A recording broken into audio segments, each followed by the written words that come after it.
ว่าดีกว่าฝนแล้งที่ว่าน้ำแห้ง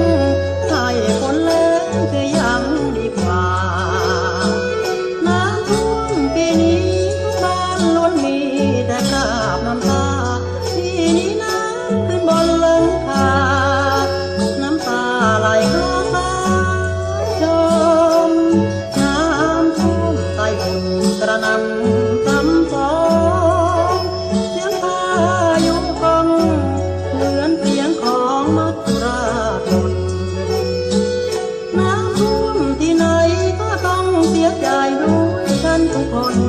เพราะต้องพบกับความยากจนเหมือนคนหมดเนื้อกินตัวบ้านที่ก็ถูกน้ำท่วมเหมือนกัน